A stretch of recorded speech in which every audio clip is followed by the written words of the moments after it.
ਉਹਨਾਂ ਦਾ ਮਤਲਬ ਕੀ ਹੈ ਤੇ ਸਾਨੂੰ ਕਿਸ ਤਰ੍ਹਾਂ ਉਹ ਆਪਣੀ ਜ਼ਿੰਦਗੀ ਦੇ ਵਿੱਚ ਉਤਾਰਨ ਦੀ ਲੋੜ ਵੇ।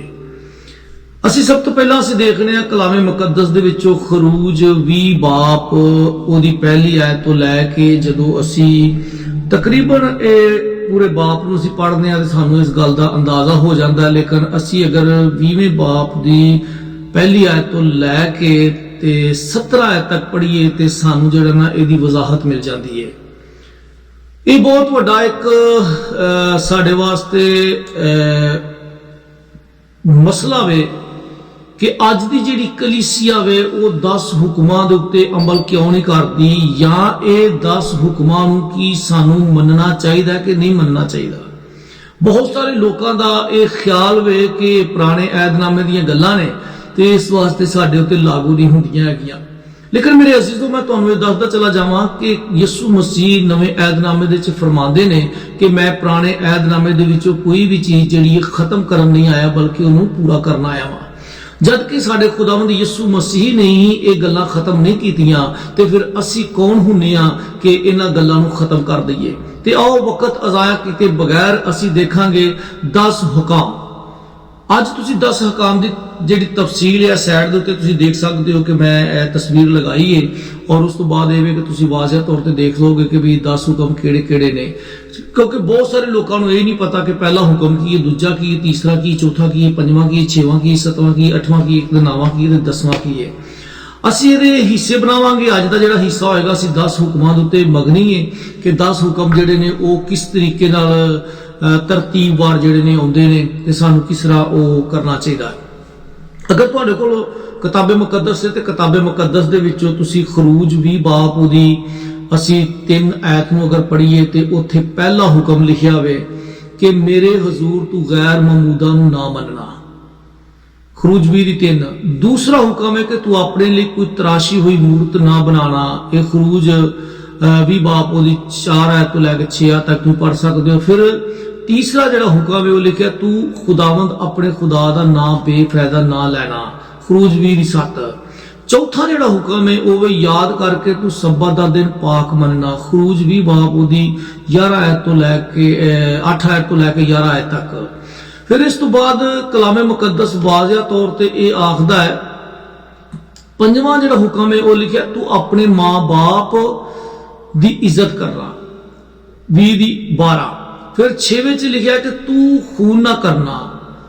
ਖਰੂਜ 20 ਬਾਪ ਉਹਦੀ 13 ਆਇਤ। ਫਿਰ 7ਵਾਂ ਜਿਹੜਾ ਹੁਕਮ ਹੈ ਲਿਖਿਆ ਤੂੰ ਜ਼ਨਾ ਨਾ ਕਰਨਾ। ਖਰੂਜ 20 ਦੀ 14।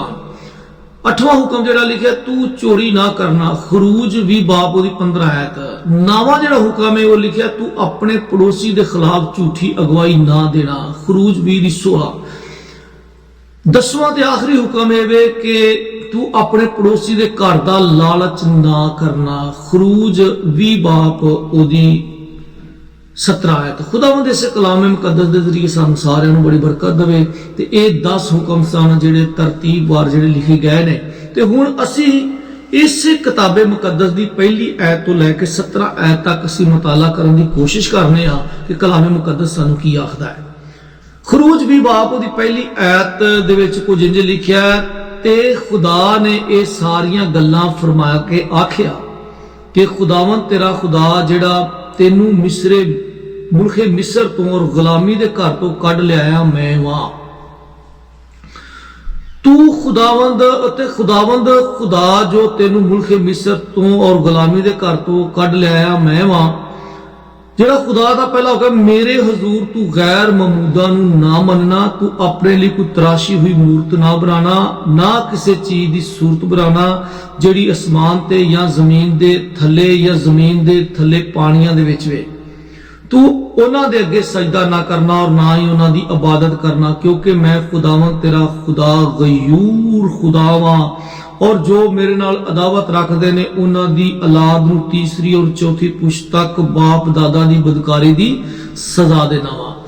ਹੁਣ ਮੇਰੇ ਅਜ਼ੀਜ਼ੋ, ਸਭ ਤੋਂ ਪਹਿਲੀ ਜਿਹੜੀ ਗੱਲ ਹੈ ਉਹ ਵੇ ਕਿ ਖੁਦਾ ਨੇ ਇਹ ਹੁਕਮ ਦਿੱਤਾ ਸਾਨੂੰ ਔਰ ਖੁਦਾ ਨੇ ਯਾਦ ਦਿਲਾਇਆ ਕਿ ਮੈਂ ਉਹ ਖੁਦਾ ਵਾਂ ਜਿਹੜਾ ਮੁਲਕੇ ਮਿਸਰ ਦੇ ਵਿੱਚੋਂ ਤੁਹਾਨੂੰ ਕੱਢ ਕੇ ਲੈ ਕੇ ਆਇਆ, ਗੁਲਾਮੀ ਦੇ ਘਰ ਦੇ ਵਿੱਚੋਂ ਕੱਢ ਕੇ ਲੈ ਕੇ ਆਇਆ ਵਾਂ। ਤੇ ਫਿਰ ਖੁਦਾ ਇਹ ਆਖਦਾ ਪਹਿਲੇ ਹੁਕਮ ਦੇ ਵਿੱਚ कि तू की करना मेरे भाई कि मेरे हजूर तू गैर ममूदा नूं ना मनना जेड़े तेरे ईमान दे लोग नहीं हैगे। जिवें ਅਸੀਂ देखने आ कि दैनीएल नूं किया गया कि भी इस मूरत नूं सजदा कर। जिवें ਅਸੀਂ देखने आ कि तीन होर खुदा दे बंदे सन जिन्हां नूं सदरक मीशक अब्दल नजूर दा नाम दिता गया। जदों ਅਸੀਂ उन्हां नूं वेखने आ ते उन्हां नूं बल दी भट्ठी दे विच पा दिता गया और उन्हां नूं भी किया गया कि भी ये गैर ममूद जिहड़े ने इन्हां नूं तुसीं सजदा करो। लेकिन खुदा दे लोकां ने इनकार कर दिता। उन्हां ने कहा जी नहीं असीं नहीं कर सकदे। ਇਹ ਤੇ ਜ਼ਰੂਰ ਲਿਖਿਆ ਕਲਾਮੇ ਮੁਕੱਦਸ ਵਿੱਚ ਕਿ ਤੁਸੀਂ ਦੂਜੇ ਮੁਲਕਾਂ ਦੀ ਆਪਣੇ ਹਾਕਮਾਂ ਦੀ ਵਫਾਦਾਰੀ ਕਰੋ, ਲੇਕਿਨ ਜਿੱਥੇ ਗੱਲ ਮੇਰੇ ਈਮਾਨ ਦੀ ਆਏਗੀ ਉੱਥੇ ਅਸੀਂ ਅੱਗ ਦੀ ਭੱਠੀਆਂ ਤੋਂ ਵੀ ਉਹਨਾਂ ਤੋਂ ਵੀ ਅਸੀਂ ਡਰਦੇ ਨਹੀਂ ਹੈਗੇ, ਬਲਕਿ ਅਸੀਂ ਉਹਨਾਂ ਦੇ ਵਿੱਚ ਜਾਣ ਲਈ ਵੀ ਤਿਆਰ ਹੋ ਗਏ ਆ। ਤੇ ਖੁਦਾ ਨੇ ਕਿਹਾ ਕਿ ਅਗਰ ਤੁਸੀਂ ਗੈਰ ਮਮੂਦਾਂ ਨੂੰ ਪੂਜਦੇ ਹੋ, ਗੈਰ ਮਮੂਦਾਂ ਦੀ ਇਬਾਦਤ ਕਰਦੇ ਹੋ, ਤੇ ਖੁਦਾ ਕੀ ਆਖਦਾ ਹੈ कि मैं तेरा खुदा गयूर खुदा वा, मतलब गैरत रखन वाला खुदा वा।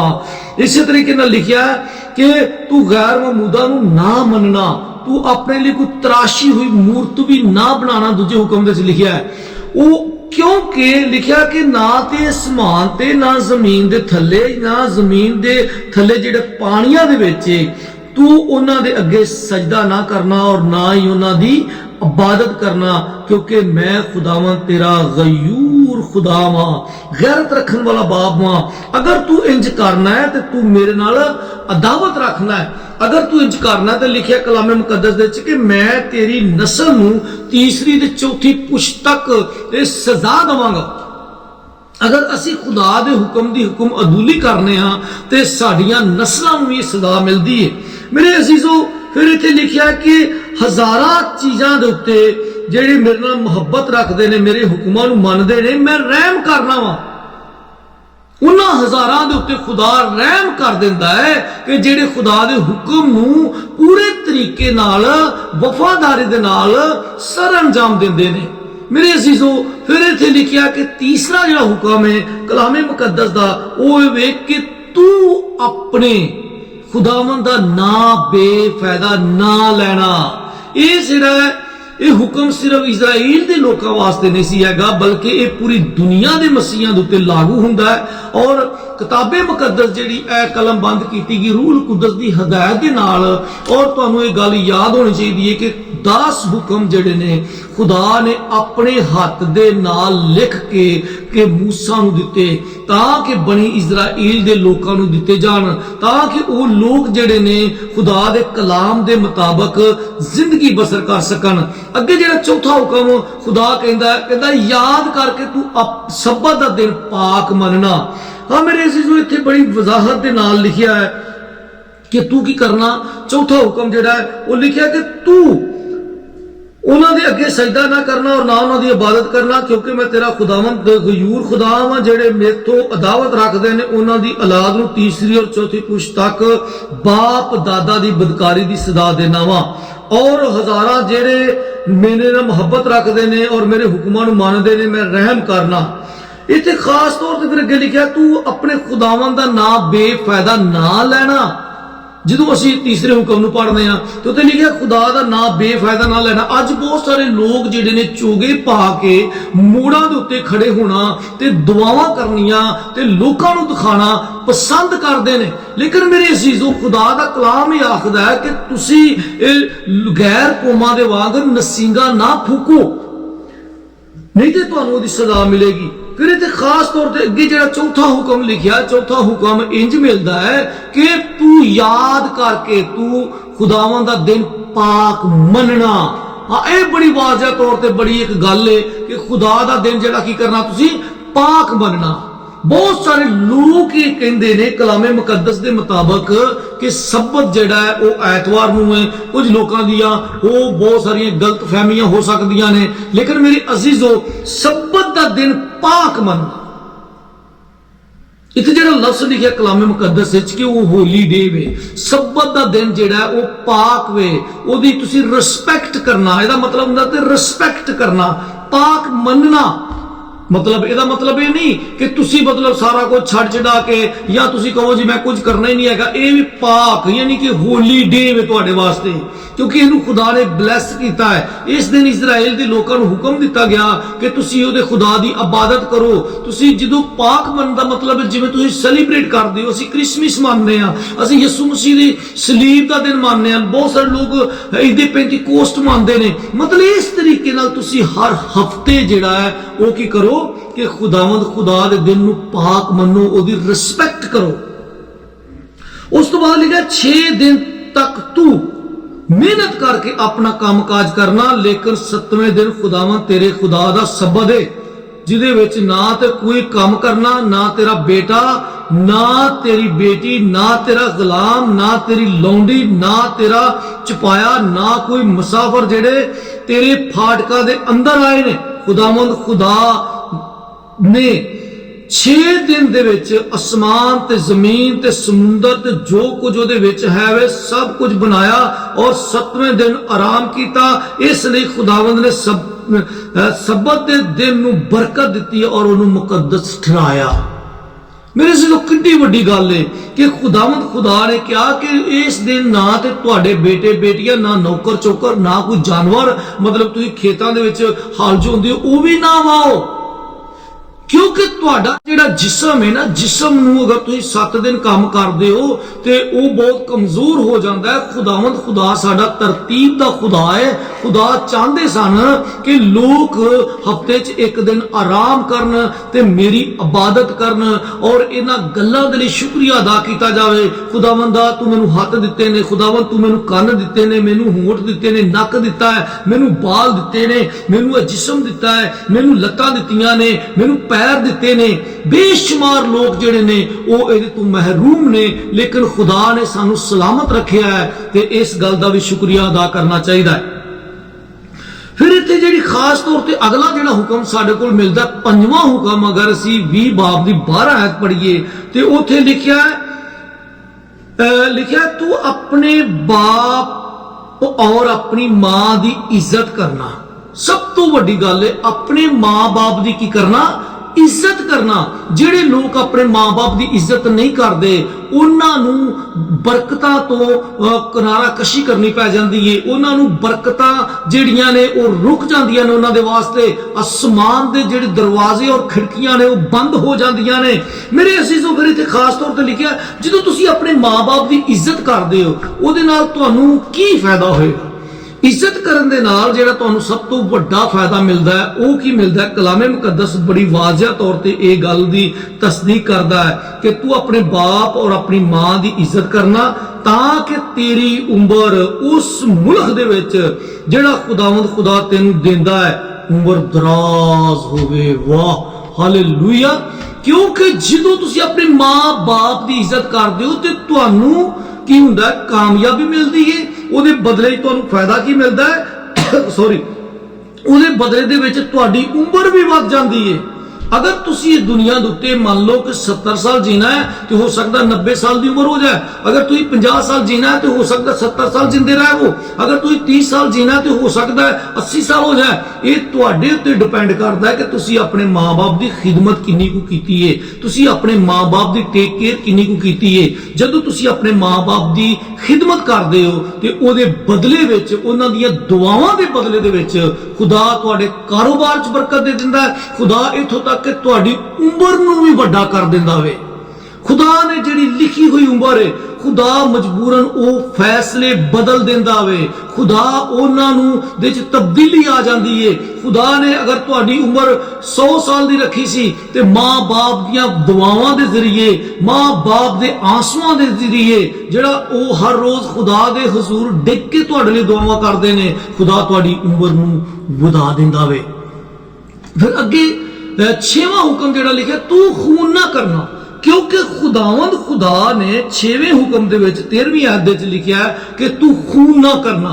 क्योंकि ये दुनिया दे उत्ते सब तो पहला खून जिहड़ा सी वो बागे अदन दे विच होया, जदों कि आदम दे बेटियां ने, मैं माफी चाहना बागे अदन कहन दिया वां, जदों बागे अदन चों आदम नूं कढिया गया ते उस तो बाद ओदे आदम दे दो बेटियां दी जदों आपस विच लड़ाई हुई कहन ते हाबल दी, ते इस तरह होया कि कैन ने हाबल नूं मार दिता ते उस वक्त दुनिया दा पहला कत्ल होया। ते खुदावंद खुदा ने कहन नूं पूछा कि तेरा भरा किथे वे, ते उन्हें कहा जी मैं उहदा राखा नहीं हैगा, लेकिन खुदावंद खुदा ने कहा कि तेरे भरा दा खून मैनू धरती दे विचों पुकारदा है। इस वास्ते क्योंकि खुदा ने इंसान नूं अपनी छवि दे उत्ते अपनी सूरत दे उत्ते पैदा कीता है, ते इस वास्ते खुदा चाहता है कि तुसी खून ना करो। जो तुसी किसी एक इंसान का खून करते हो तो पूरी इंसानियत का खून करने उदों असी खुदा के खिलाफ चले जाने, क्योंकि कलाम मुकद्दस दाऊद आखदा है कि ना हो घोड़ियां ते खचरा वांगर तू, मेरिया लगामा खुदा दे हाथ दे विच ने, ते जो खुदा के हाथ दे लगामा हुंदियां ने, जिहड़ा बंदा अपने गुस्से दे उत्ते अपनी जबान दे उत्ते काबू पा सकता है वो आसमान की बादशाह तक पहुंच जाता है। मेरे अजीजों फिर अगे 14वीं आयत दे विच जिहड़ी गल वाज़ह तौर पर लिखी है, तू ज़िना ना करना। हाँ जी, 14वीं च लिखा तू ज़िना ना करना। ज़िना की चीज वे ते ज़िना किनू कहंदे ने? ज़िना मतलब वो चीज वे कि अगर किसी दूसरे दी बीवी है ते तुसी ओदे नाल जाके हम बिस्तरी करदे हो, ओदे नाल सौ जांदे हो, या वो औरत किसी दूसरे बीवी दे मर्द दे नाल जाके सौ जांदी है, ते इह की हुंदा है? ज़िना करदा है। बल्कि यीशु मसीह ने ते इस तो भी वड्डा हुक्म दे दिता। उन्हें कहा अगर तुसी किसी औरत नूं बुरी नजर नाल देख लिया है ते तुसी ओदे नाल गुनाह कर चुके हो। अगर तुसी किसी औरत ने मर्द नूं देख लिया है ते ओदे नाल वो गुनाह कर चुका है। मेरे अजीजों असीं पैदा ही गुनाह दे विच होए हां, लेकिन इहदा मतलब ये नहीं कि असीं गुनाह उत्ते गुनाह करदे जाइए। अगर साडे कोलों गलती हुई है ते असीं उस गलती नूं सुधारीए। फिर उस तो बाद अगे जिहड़ा 8वां हुक्म है वो होवे कि तू चोरी ना करना। बड़ी वड्डी गल है। खुदा ने क्या चोरी ना करना। चोरी की हुंदी है कि जदों तुसीं किसी दा समान चोरा लेंदे हो, मतलब तुहाडे अंदर लालच पैदा हो जाता है, ते किताबे मुकद्दस आखदी है कि लालच दे नाल गुनाह पैदा होता है और गुनाह तो मौत वाक़या हो जाती है, ते वो सानू खुदा तो खुदा दी हजूरी तो दूर लै जाता है। ते इस वास्ते सानू जिहड़ा साडा इंतखाब जिहड़ा हुंदा है वो दोज़खां तक चला जाता है। इस वास्ते सानू कोशिश करनी चाहिए है कि चोरी डकैती तो बाज आइए, ਉਹਦੇ ਤੋਂ ਅਸੀਂ ਕਿਨਾਰਾ ਕਸ਼ੀ ਕਰੀਏ। ਫਿਰ ਕਿਉਂਕਿ ਉਹਦੇ ਤੋਂ ਇਹ ਹੁੰਦਾ ਕਿ ਜਦੋਂ ਤੁਸੀਂ ਇਹਨਾਂ ਕੰਮਾਂ ਤੋਂ ਬਾਜ਼ ਆਉਂਦੇ ਹੋ ਤੇ ਸਾਡੇ ਉੱਤੇ ਤਾਜ਼ਗੀ ਦੇ ਦਿਨ ਆ ਜਾਂਦੇ ਨੇ। ਫਿਰ ਨਵਾਂ ਹੁਕਮ ਜਿਹੜਾ ਲਿਖਿਆ ਤੂੰ ਆਪਣੇ ਪੜੋਸੀ ਦੇ ਖਿਲਾਫ ਝੂਠੀ ਅਗਵਾਈ ਨਾ ਦੇਣਾ। बाज़ वक्त लोग कहते हैं कि सानू अगवाई देनी नहीं चाहिए। कलामे मुकद्दस कहता है हाँ अगर तू सच्चा में, अगर कोई सच दे खातर तेनू उथे खड़ा होना पाए ते तू उथे खलो, उथे डट जा, वो हंगूरा दे तू उथे, लेकिन झूठी अगवाई ना देना। झूठ की खातर तू अपने ईमान नू ना बेचना। फिर अगे लिखा है तू अपने पड़ोसी दे घर दा लालच ना करना। बड़ी वड्डी गल लिखी है। घर का मतलब अगर इनू असीं वाज़ह तौर पर पढ़ीए तो इत्थे लिखा तू उहदे माल डंगर का भी लालच ना करी, ओदियां नौकर चौकरां का भी लालच ना करी, बल्कि लिखा कि जो कुछ उत्थे है वे ओदियां लौंडियां दा और उहदे गुलामां का भी लालच ना करी। लेकिन अजकल बदकिस्मती नाल जिहड़े असीं मसीही हां ओह की करने आ, अगर एक पड़ोसी दे नाल दा घर होए असीं घर दीयां बुनियादां रखने ते अपनी इट खसका के जिहड़ी है ना कोई फुट को परा कर लेने उन्होंने ने जी ये जगह मेरी भी सी, ये नहीं कोई तुहानूं गलतफहमी होण डई है, जबकि ये लालच वे। इत्थों तक असीं कदी कदी दूजियां दीयां भेडां चरा लैने आ, ये भी लालच वे। कदी कदी असीं अपने भरा या भैन दा हक खा लैने आ, ये भी लालच वे। कदी कदी असीं दूसरे दियां कलीसियां नूं खो लैने आ, ये भी लालच वे। कदी कदी असी कोई दूसरा दुआ करदा हुंदा है ते ओहदे वर्गी असी नकल ला के असी वो काम करना चाहते हैं, ये भी लालच वे। ते इस वास्ते मेरे अजीजों हर किस्म के लालच तो बचना चाहिए, क्योंकि बड़े सख्त कानून ने। इस वास्ते अज दी कलीसियां जिहड़ियां ने इन्हां नूं अपने चर्चां दे विच पढ़न तो किनारा कशी करदे ने ਲੇਕਿਨ ਮੇਰੇ ਅਜ਼ੀਜ਼ੋ ਇਹ 10 ਹੁਕਮਾਂ ਨੂੰ ਹਰ ਰੋਜ਼ ਸਾਨੂੰ ਆਪਣੀ ਕਲੀਸਿਆ ਦੇ ਵਿੱਚ ਆਪਣੀਆਂ ਇਬਾਦਤਾਂ ਦੇ ਵਿੱਚ ਪੜ੍ਹਨਾ ਚਾਹੀਦਾ ਹੈ, ਤਾਂ ਕਿ ਬਹੁਤ ਸਾਰੇ ਲੋਕ ਜਿਹੜੇ ਇਹਨੂੰ ਪੜ੍ਹ ਕੇ ਖੁਦਾ ਦਾ ਡਰ ਆਪਣੀ ਜ਼ਿੰਦਗੀ ਦੇ ਵਿੱਚ ਅਪਣਾਉਣ, ਤਾਂ ਕਿ ਖੁਦਾ ਦੇ ਜਿਹੜਾ ਹੁਕਮ ਸਾਨੂੰ ਦਿੱਤਾ ਹੈ ਉਹਨਾਂ ਦੇ ਮੁਤਾਬਕ ਅਸੀਂ ਆਪਣੀ ਜ਼ਿੰਦਗੀ ਨੂੰ ਉਤਾਰ ਸਕੀਏ। ਬਲਕਿ ਸਾਨੂੰ ਹਰ ਵਕਤ ਆਪਣੀ ਕਲੀਸਿਆਂ ਦੇ ਵਿੱਚ ਇਹ ਹੁਕਮਾਂ ਨੂੰ ਪੜ੍ਹਨਾ ਚਾਹੀਦਾ ਹੈ, ਦੁਹਰਾਉਣਾ ਚਾਹੀਦਾ ਹੈ ਕਿ ਖੁਦਾ ਨੇ ਸਾਨੂੰ ਕਿਹੜੇ ਹੁਕਮ ਦਿੱਤੇ ਨੇ। ਅੱਜ ਬਹੁਤ ਸਾਰੇ ਲੋਕਾਂ ਨੂੰ, ਬਹੁਤ ਸਾਰੇ ਖਾਦਮਾਂ ਨੂੰ ਅਗਰ ਪੁੱਛਿਆ ਜਾਏ 10 ਹੁਕਮ ਜਿਹੜੇ ਨੇ ਜ਼ਰਾ ਪੜ੍ਹ ਕੇ ਸੁਣਾਓ, ਤੇ ਉਹਨਾਂ ਨੂੰ ਪਤਾ ਹੀ ਨਹੀਂ ਹੈਗਾ ਕਿ 10 ਹੁਕਮ ਹੈ ਕਿਹੜੇ ਨੇ, ਉਹ ਕਿਸ ਤਰ੍ਹਾਂ ਤਰਤੀਬਵਾਰ ਨੇ। ਤੇ ਮੇਰੇ ਅਜ਼ੀਜ਼ੋ, ਇਹ ਤੁਹਾਨੂੰ ਬਿਆਨ ਕਰਨ ਦਾ ਮਕਸਦ ਇਹੀ ਹੈ ਕਿ ਇੰਜ ਨਾ ਕਰਿਆ ਕਰੋ, ਆਪਣੇ ਬੱਚਿਆਂ ਨੂੰ, ਆਪਣੀ ਕਲੀਸਿਆ ਨੂੰ ਸਿਖਾਓ ਕਿ ਖੁਦਾ ਨੇ ਸਾਨੂੰ ਜਿਹੜੇ ਹੁਕਮ ਦਿੱਤੇ ਨੇ ਇਹਨਾਂ ਦੇ ਉੱਤੇ ਅਮਲ ਕਰਨਾ ਸਾਡੇ ਵਾਸਤੇ ਬਹੁਤ ਜ਼ਰੂਰੀ ਹੈ। ਖੁਦਾਵੰਦ ਇਸੇ ਕਲਾਮ ਦੇ ਜ਼ਰੀਏ ਤੁਹਾਨੂੰ ਸਾਰਿਆਂ ਨੂੰ ਬੜੀ ਬਰਕਤ ਦੇਵੇ ਤੇ ਆਪਣਾ ਖਿਆਲ ਰੱਖਿਓ। ਖੁਦਾਵੰਦ ਤੁਹਾਨੂੰ ਸਾਰਿਆਂ ਦੇ ਨਾਲ ਹੋਵੇ। ਯਿਸੂ ਮਸੀਹ ਦੇ ਨਾਮ ਦੇ ਉੱਤੇ ਤੁਹਾਨੂੰ ਸਾਰਿਆਂ ਨੂੰ ਜੈ ਮਸੀਹ ਦੀ।